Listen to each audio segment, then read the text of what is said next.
le caractère du chrétien. Est-ce que vous croyez que Dieu peut changer notre caractère? Oui. Un mauvais caractère, il peut vous donner un bon caractère. Et certaines personnes ont des mauvais caractères, hein. Ça c'est certain, mais Dieu ne veut pas nous laisser avec un mauvais caractère.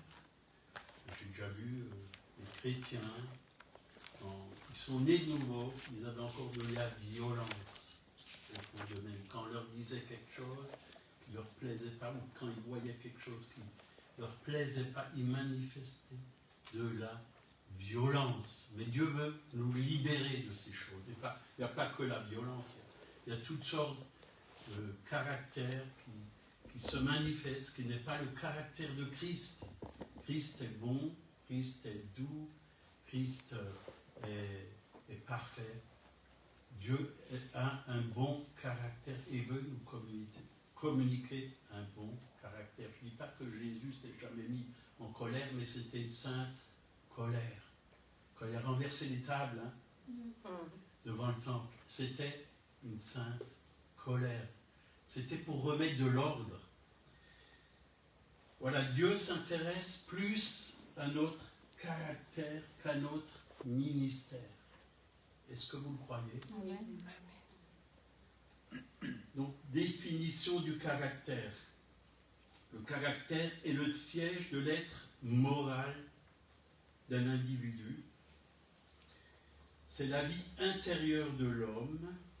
Il va refléter soit les traits de sa vieille nature pécheresse, donc de l'influence qu'il a eue dans ce monde, ou les traits de la nature divine, d'être influencé par la parole de Dieu. Est-ce que nous sommes influencés par la parole de Dieu? Amen. Amen. Vous savez, il n'y a que le Saint-Esprit et la parole de Dieu qui peuvent transformer notre caractère. Quand nous recevons la parole de Dieu, elle fait un effet à l'intérieur de nous. Elle va dans les profondeurs.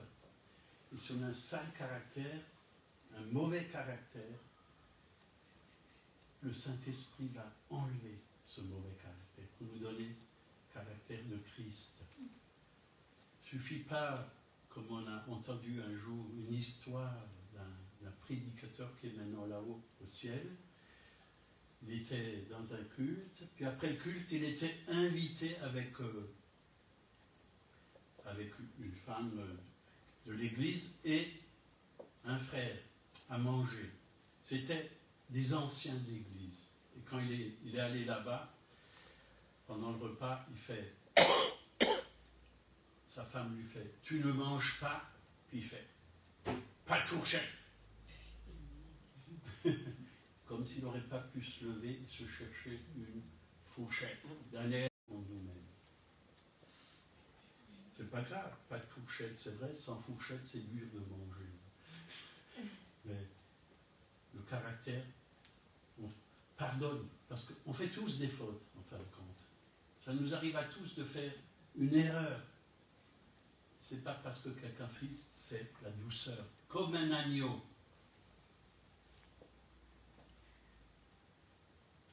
Donc, comment se manifeste le caractère? Quand un homme ou une femme est sous pression, alors son véritable caractère se manifeste. Soit il a un bon caractère ou un mauvais caractère. Vous savez, la pression, c'est quoi la pression? Quand des problèmes qui viennent dans nos vies, des soucis, ça presse au fond de nous. Et ce qu'il y a à l'intérieur de nous, ça ressort. S'il y a Christ à l'intérieur de nous, c'est l'amour qui va ressortir, c'est la douceur, c'est la bonté. Mais s'il y a toutes sortes de méchancetés qui sont à l'intérieur de nous, ça va aussi ressortir. C'est le mauvais caractère qui va ressortir quand il y a la pression. On entend souvent dire « Ah, il ne faut pas lui parler, il est fâché. » Il est fâché, parce que quand quelqu'un est fâché et tu lui parles, il risque de se mettre encore plus en colère qu'il est. Donc, le caractère est l'ensemble de toutes les qualités positives et négatives dans la vie d'une personne, démontré par ses pensées, ses valeurs, ses motivations, ses attitudes, ses sentiments et ses actions. On va prendre Hébreux, chapitre 1, versets 1 à 4.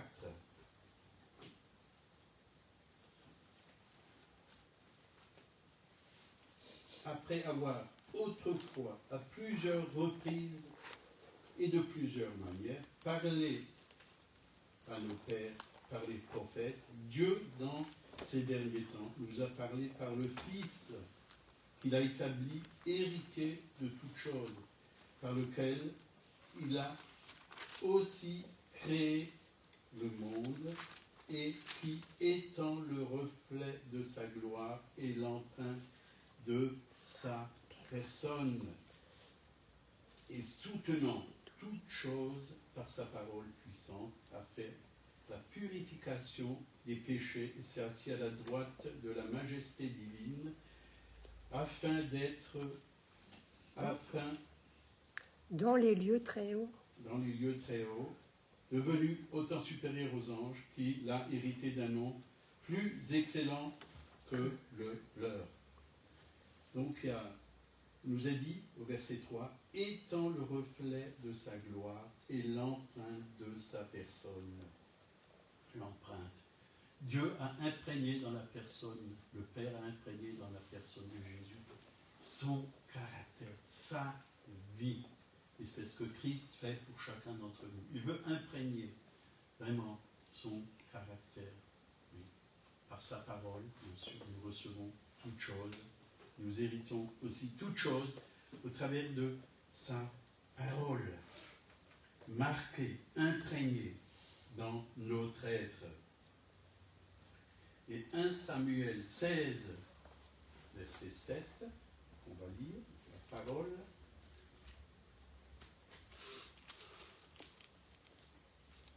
Et l'Éternel dit à Samuel, ne prends point garde à son apparence et à sa hauteur de sa taille, car je l'ai rejeté. L'Éternel ne considère pas ce que l'homme considère. L'homme regarde à ce qui frappe les yeux, mais l'Éternel regarde au cœur. L'Éternel regarde au cœur. Vous savez, on peut cacher beaucoup de choses aux hommes, mais pas à Dieu. On peut avoir une belle apparence, on peut mettre des masques, faire semblant, mais Dieu regarde à l'intérieur du cœur, ce qu'il y a à l'intérieur de nous. Et il sait. Et c'est vrai, on peut avoir des faiblesses, mais ce n'est pas parce qu'on a des faiblesses qu'il faut tout cacher. On peut vraiment tout remettre au Seigneur, même nos faiblesses, on peut les remettre au Seigneur. Donc, et là on peut voir aujourd'hui dans le monde ce qui se passe. 2 Timothée 3, verset 1, sache que dans les derniers jours, il y aura des temps difficiles, et on est dans ces jours, car les hommes seront égoïstes, amis de l'argent, fanfarons, hautains, blasphémateurs, rebelles à leurs parents, ingrats, irreligieux, insensibles, déloyaux, calomniateurs, intempérants, cruels, ennemis de gens de bien, traîtres, emportés, enflés d'orgueil, aimant le plaisir plus que Dieu, ayant l'apparence de la piété, mais reniant ceux qui en fait la force. Éloigne-toi de ces hommes-là. Vous voyez, les gens sont vraiment sous l'influence du malin, de la chair. Ils ont un mauvais caractère. Sans Dieu, on a tous un mauvais caractère. On ne peut pas changer notre caractère par nos propres forces. Et c'est vrai, quand je me suis marié, ma femme voulait me changer, moi je voulais la changer, mais ça n'a pas marché. Mais il n'y a que Dieu qui a pu nous changer. On peut prier les uns pour les autres, pour que Dieu nous transforme par son Esprit Saint. Et il le fait. Parce qu'il nous aime. Et le but de Dieu, c'est de nous transformer à l'image de son propre Fils, Jésus. C'est à cela qu'on est appelé.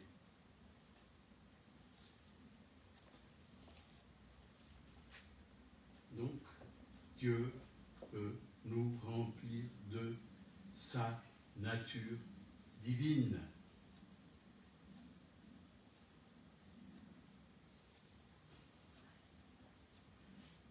De Pierre, chapitre 1, verset 5.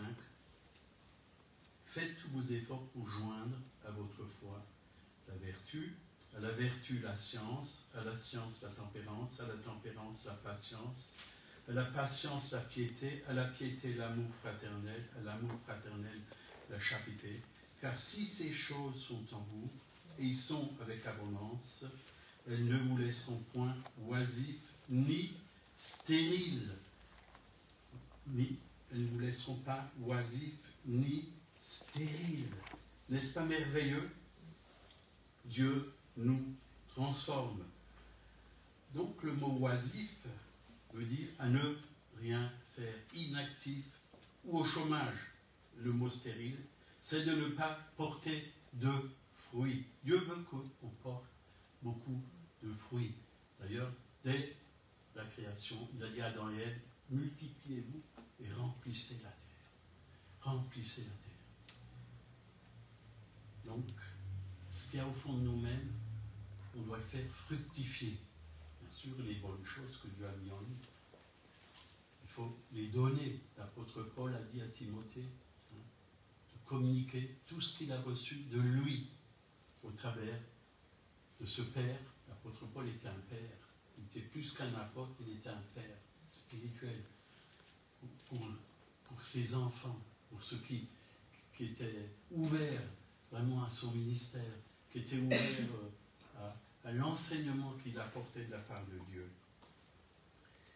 Et c'est vrai que Dieu nous dit aussi, au travers de Jésus, dans Jean 12, verset 24, en vérité, je vous le dis, si le grain de blé qui est tombé en terre ne meurt, il reste seul. S'il meurt, il porte beaucoup de fruits. Beaucoup de fruits. Donc, pour porter du fruit, il y a 3 étapes. Tomber en terre, quand le grain tombe, il se détériore. Vous pouvez demander à Daniel, puisqu'il sème du blé, c'est un agriculteur. Il se détériore, se transforme et change d'état dans une période où on développe un nouveau caractère, celui de Christ. Nous aussi, vraiment, on change d'état quand Dieu vient dans notre vie, par sa parole. Il nous transforme. Deuxièmement, il faut mourir à soi-même, mourir aux œuvres de la chair, de tout ce qui est charnel. C'est-à-dire que Dieu désire changer notre nature. Que nous vivons pas selon la chair, mais selon l'esprit. Notre vieille nature doit être crucifiée. Et Galates nous le dit clairement, porter du fruit, Galates 5, 22 à 24. Mais le fruit de l'esprit, c'est l'amour, la joie, la paix, la patience, la bonté, la bénignité, la fidélité, la douceur, la tempérance. La loi n'est pas contre ces choses. Ceux qui sont en Jésus-Christ, qui est en Jésus ici, ont crucifié la chair avec ses passions et ses désirs. La chair, elle a beaucoup de passions, elle a beaucoup de désirs, mais nous devons laisser tout ça à la croix, dans la mort de Christ. Jésus est mort pour que ces choses ne se manifestent pas dans nos vies. Amen. Amen. Mais tout ça, ça ne se fait pas automatiquement. Et on a lu dans 2 Pierre, au verset 5, chapitre 1, verset 5, « Faites tous vos efforts. » Nos efforts, c'est de chercher sa face afin qu'il nous communique sa nature divine. Et c'est là où on peut être dans la foi. Avoir la vertu, la science, la tempérance, la patience, la piété, l'amour fraternel et la charité. Ça, c'est notre responsabilité. Ce n'est pas la responsabilité de Dieu. Dieu nous donne tout, mais nous devons prendre ce qu'il nous donne. Le but, c'est de Dieu de nous transformer à l'image de Jésus.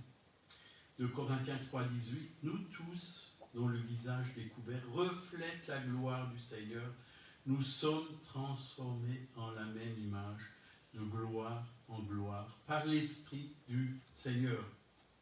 Donc le mot transformé correspond au mot grec métamorpho, qui signifie un changement complet, une forme en une autre. Le mot grec est la racine pour le mot français métamorphose, que les scientifiques utilisent pour décrire le processus de changement d'une chenille en un papillon. Vous voyez? Ça, c'est une chenille.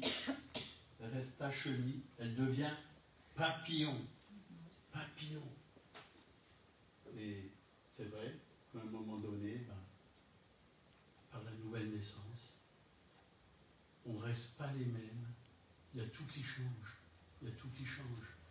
Et quand je vois quelqu'un qui donne son cœur à Jésus et qui vit vraiment sa foi en Christ, il n'est plus la même personne. Moi-même, je n'étais plus la même personne quand j'ai donné mon cœur à Jésus. J'ai appris à ne plus prononcer de gros mots. J'ai appris à respecter les autres, à écouter les autres. J'ai appris à vivre différemment, selon ce que la parole de Dieu m'enseignait. J'ai appris à penser autrement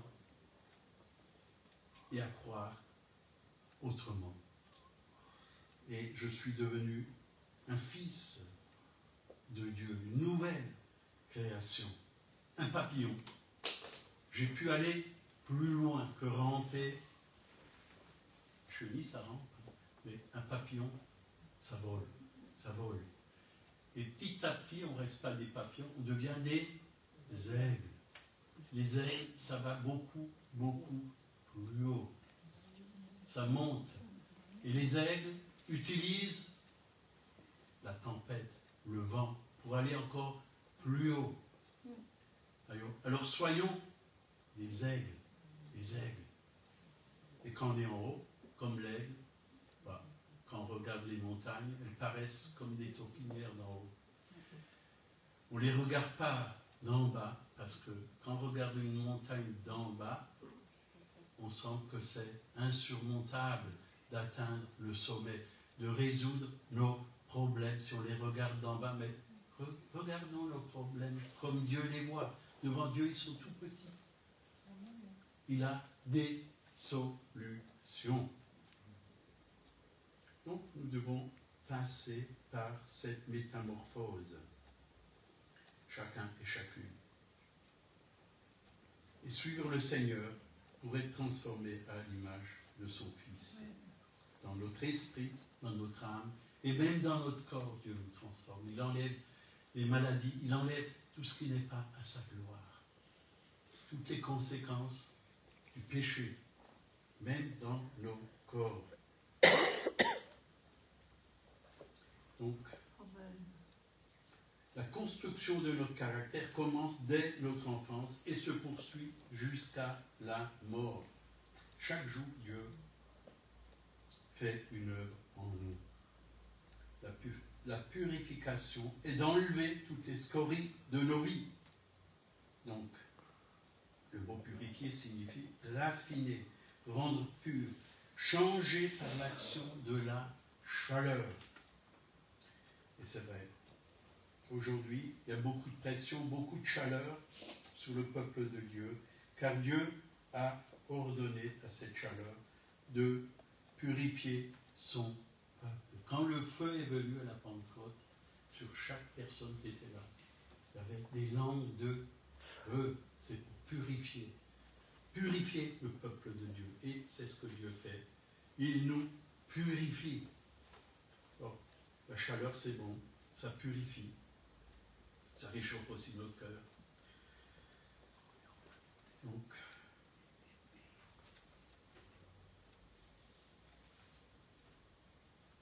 comme on répare de l'argent ou de l'or, toute la saleté et l'impureté sont emmenées à la surface afin d'être enlevées.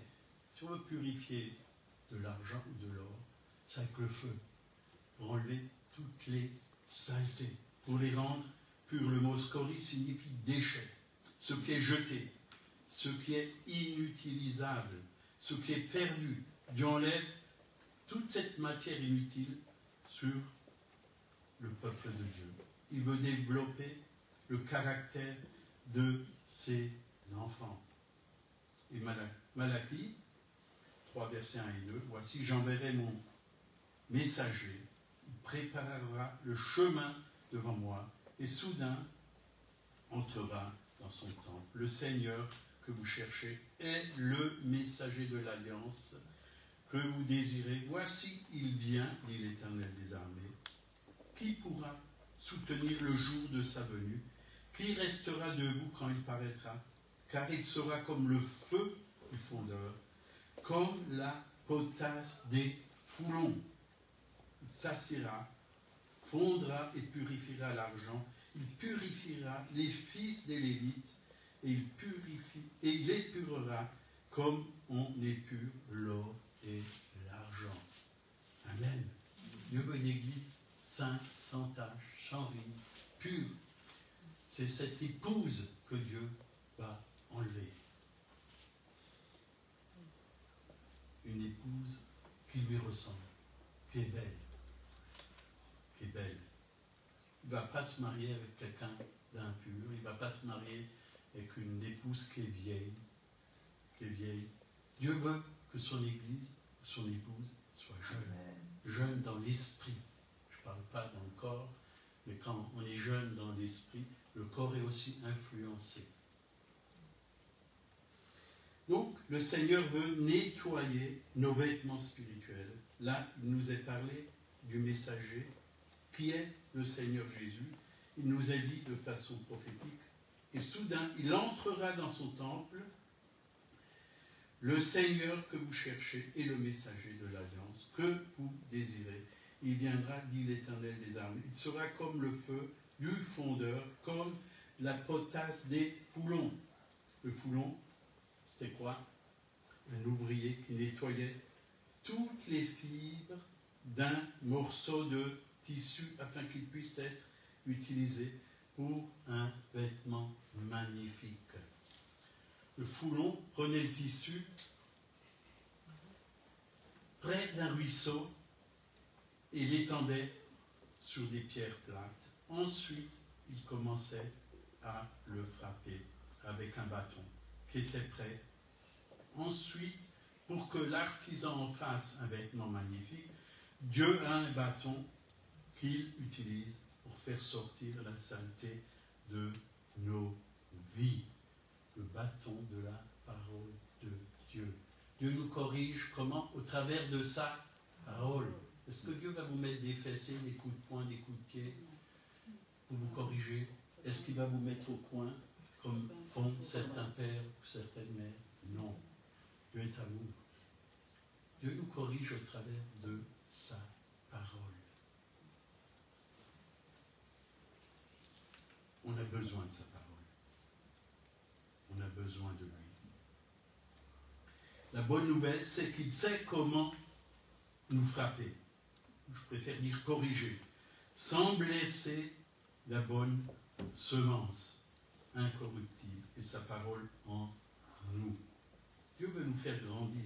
Il utilise son bâton pour nous montrer sa puissance. La parole de Dieu, il y a de la vie, il y a de la puissance pour nous transformer, pour nous corriger, pour nous libérer, pour nous purifier, pour nous transformer.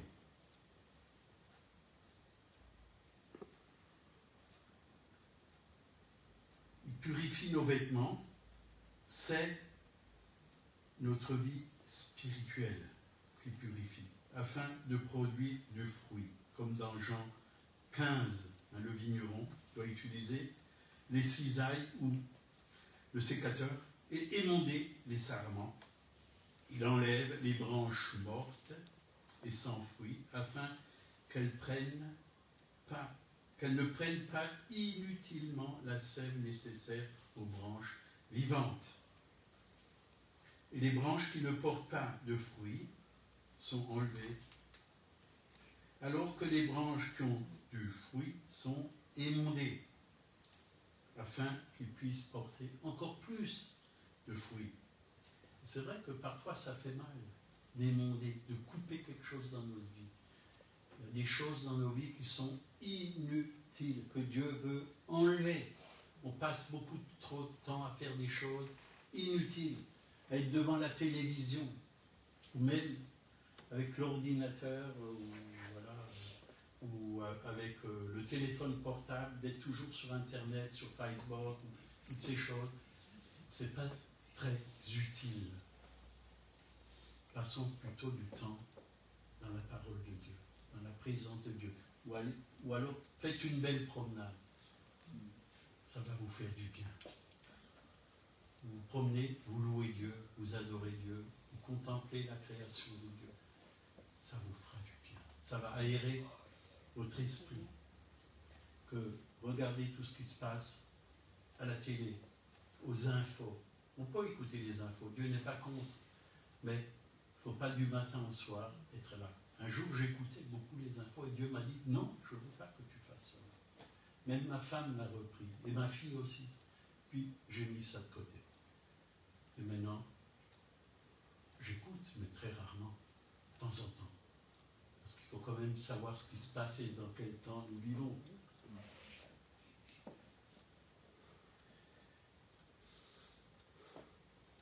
Donc le but de Dieu, c'est de préparer des vases pour son service. Est-ce que vous voulez être un vase pour son service? Alors on va prendre 2 Timothée, chapitre 2, versets 19 et 20.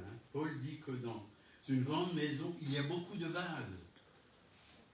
Certains vases sont faits en or ou en métal précieux, alors que d'autres sont faits en argile. Certains vases sont réservés pour des tâches plus honorables, mais que tous les vases ont une utilisation différente.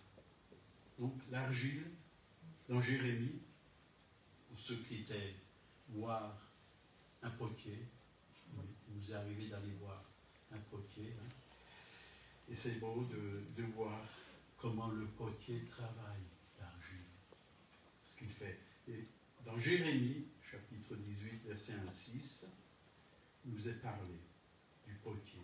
Lève-toi et descends dans la maison du potier. Là, je te ferai entendre mes paroles. Je descendis dans la maison du potier, et voici, il travaillait sur un tour. Verset 4, le vase qu'il faisait ne réussit pas. Comme il arrive à l'argile dans la main du potier. Il en refit un autre vase, tel qu'il trouva bon de le faire. Verset 5, et la parole de l'Éternel me fut adressée en ces mots, ne puis-je pas agir envers vous comme ce potier, maison d'Israël, dit l'Éternel, voici comme l'argile est dans les mains du potier, ainsi vous êtes dans ma main, maison d'Israël. Voyez, nous sommes dans les mains de Dieu. Chaque jour, Dieu travaille. Il est le divin potier. Il nous travaille. Il travaille dans nos cœurs. Il travaille dans nos âmes. Donc la fabrication d'un vase nécessite beaucoup de travail. Dieu travaille. Ce n'est pas un fainéant. Il travaille. Tout le temps, tout le temps. Il n'arrête pas de travailler. Je travaille, mon Père travaille, a dit Jésus. Et comment il travaille?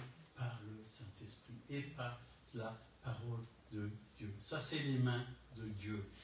Les 2 mains de Dieu. Le Saint-Esprit et sa parole. Il travaille. Il travaille. Est-ce qu'on le laisse travailler dans nos vies? Est-ce qu'on le laisse retirer de nos vies des choses qui ne sont pas à sa gloire, qui sont impures, de nos pensées, des choses qui ne sont pas selon sa pensée? Est-ce qu'on le laisse? Ou alors on dit, moi j'ai toujours pensé comme ça et je penserai toujours comme ça. J'ai hérité ces pensées de mes pères, de mes parents, et je vais penser comme mes parents. Non, on est appelé à penser comme Dieu pense, à agir comme Dieu agit, à parler comme Dieu parle. C'est Jésus notre exemple.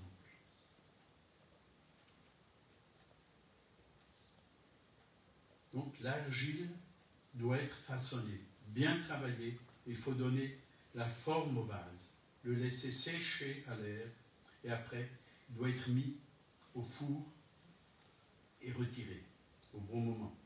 Sinon, il va brûler. Si je vous mets au four, vous allez ressortir tout noir si je vous laisse trop longtemps. Mais Dieu, il y a aussi le four de Dieu, hein. Mais il sait mieux que nous ce qui doit être enlevé. Donc, il y a tout un travail de préparation pour faire un bon vase utile. Les mains du potier sont parfois sévères et fermes.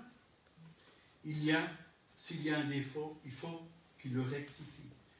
S'il y a trop de glaise, elle est jetée dans le champ du potier. Vous voyez, ils ont un endroit où ils jettent, où il y a des vases qui ne sont pas réussis. Dans le champ du potier, on pourrait trouver des vases destinés à une utilisation de grande valeur.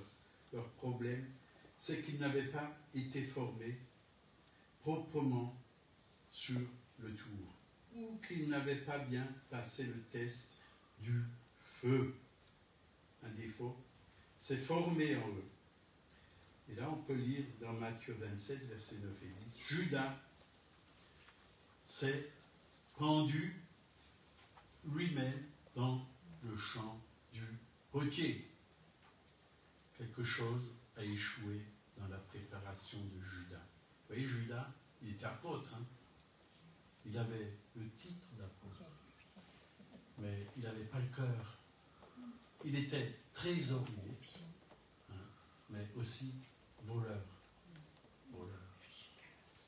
Il a trahi Jésus. Alors les titres, ça ne veut pas toujours dire quelque chose. Quelqu'un qui se présente avec un titre, vaut mieux qu'il se présente avec un bon cœur, honnête, sincère, pur. Les titres, on va en mettre plein les yeux avec les titres. Les titres, c'est une fonction, tout simplement. C'est pas là. Dieu ne regarde pas au titre, Dieu regarde au cœur, comme on l'a lu avant. Donc Judas, il s'est pendu, il a gâché sa vie. Donc Dieu veut nous élargir. Ésaïe 54, verset 2, élargis l'espace de ta tente. Dieu veut nous préparer à recevoir davantage. D'abord, davantage de lui, parce qu'il a beaucoup à nous donner. Mais quand il nous donne beaucoup, il va aussi nous demander beaucoup. Parce que qu'est-ce qu'on fait avec ce que Dieu nous donne? C'est bien de prendre beaucoup de nourriture spirituelle, et si on n'en fait rien, si vous mangez beaucoup et que vous ne consommez pas ce que vous avez mangé, vous ne faites pas de gestes, vous êtes toujours assis, vous allez grossir, et ce n'est pas bon pour la santé.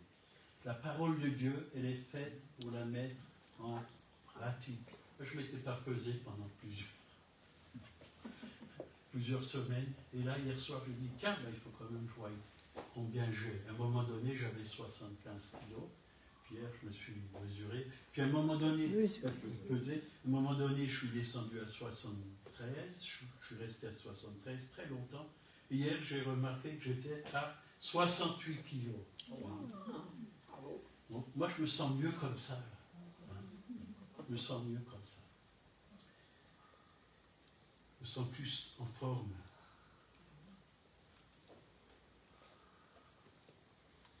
Donc, élargis l'espace de ta tente. Ésaïe 60, verset 5, nous dit que le cœur d'une personne peut être élargi. Est-ce que vous avez un grand cœur? Déjà pour recevoir tout ce que Dieu veut pour vous, mais aussi un grand cœur pour ceux qui sont autour de vous, les aînés, comme ils sont, sans les juger. Amen. Bien sûr que parfois il faut mettre les choses en place, parce qu'il y a des gens qui vont trop loin. Alors, il faut aussi du discernement et de la sagesse. Ça vient aussi de Dieu.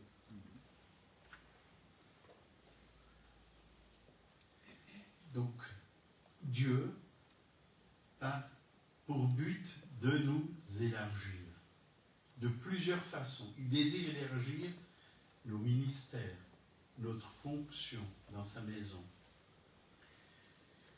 Vous savez, Dieu, il nous fait monter de gloire en gloire. Et quand vous lisez la parole de Dieu, on voit qu'il y avait des diacres, ils ont été nommés, mais ils ont été choisis par des hommes qui étaient remplis du Saint-Esprit, mais ils ont été aussi choisis parce qu'ils étaient remplis du Saint-Esprit. Ils ont choisi des diacres. Mais certains ne sont pas toujours restés diacres. Comme Philippe, il est devenu un évangéliste. Étienne, il n'a pas que fait le service, il a annoncé l'évangile aussi.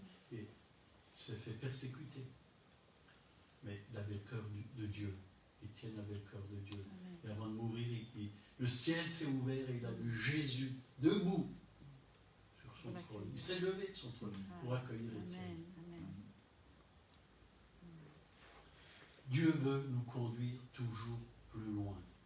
J'étais dans une église, j'étais ancien, mais pas tout de suite. Au bout d'un certain temps, on m'a nommé ancien. Puis petit à petit, le Seigneur m'a élevé pour être pasteur.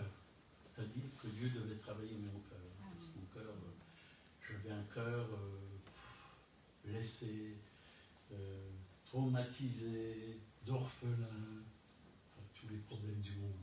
Et Dieu a dû, le divin potier, il a dû faire tout un travail en moi. Et petit à petit, j'ai pu recevoir une partie du cœur du Père. Je ne dis pas que je suis quelqu'un de parfait, j'ai encore beaucoup de travail. Parce que quand on croit qu'on est déjà arrivé, on est déjà foutu. On est en chantier. On est enseignable. C'est ça le cœur du chrétien, enseignable. On a besoin chaque jour d'être enseigné. On a vite fait de se relâcher. Et même quand on fait les fondements, moi, ça m'apprend toujours. Ça m'apprend à rester sur les bons fondements. On a vite fait de dérailler. On a vite fait. On ne veille pas. Voilà. Il y a tellement de choses dans ce monde. On ne fait pas attention. On entend tellement de choses. On voit tellement de choses.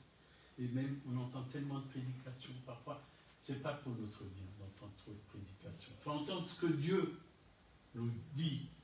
Ce que Dieu nous fait entendre. C'est ça qu'il faut entendre.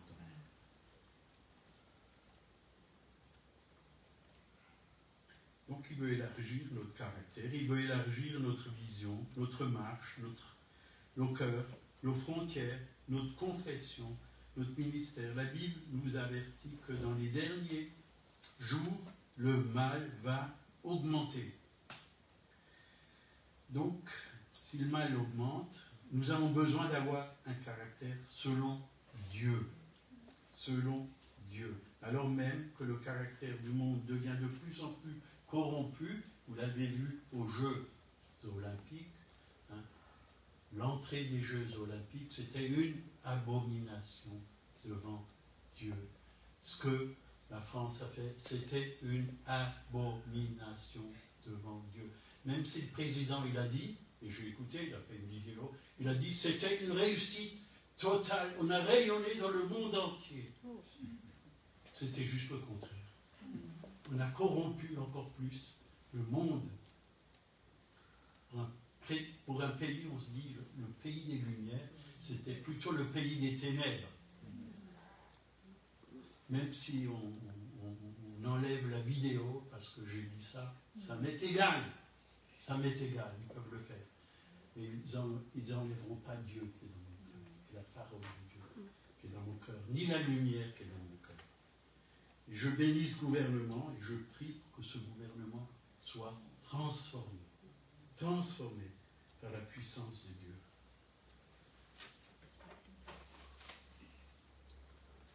Donc, le caractère, en tant que fils et fille de Dieu, doit prendre de la maturité. Donc, si l'Église veut garder l'image du Seigneur Jésus, nous avons besoin du caractère selon Dieu, solide, pour tenir contre les attaques de l'ennemi. Et il y en aura toujours plus, des attaques de l'ennemi. Mais sachez que l'ennemi, il est sous nos pieds. On a un grand Dieu qui est victorieux et un tout petit diable vaincu. Alors, qu'est-ce qu'il veut faire, ce petit diable vaincu? Christ est en nous, il est beaucoup plus grand, plus puissant. Celui qui est en vous est plus grand que celui qui est dans le monde. 1 Jean 4,4. C'est le 4,4 de Dieu. Passez sur tous les terrains, même sur les livres.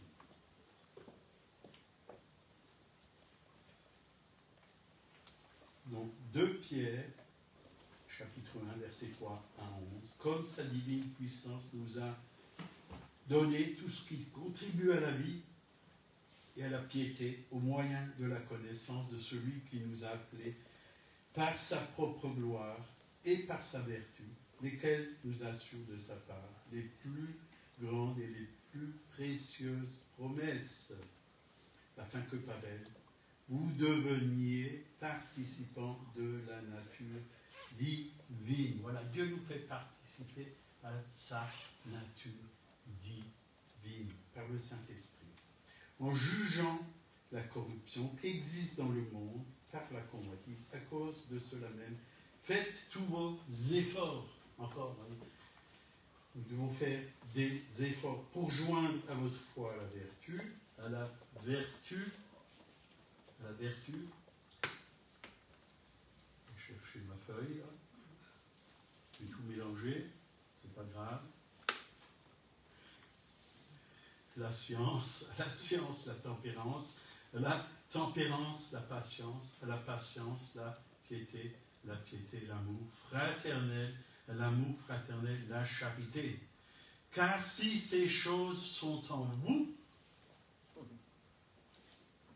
et y sont avec abondance, elles ne vous laisseront point oisives ni stériles. On l'a entendu avant, ces choses doivent être en nous. On va finir. Seigneur, merci pour ta parole.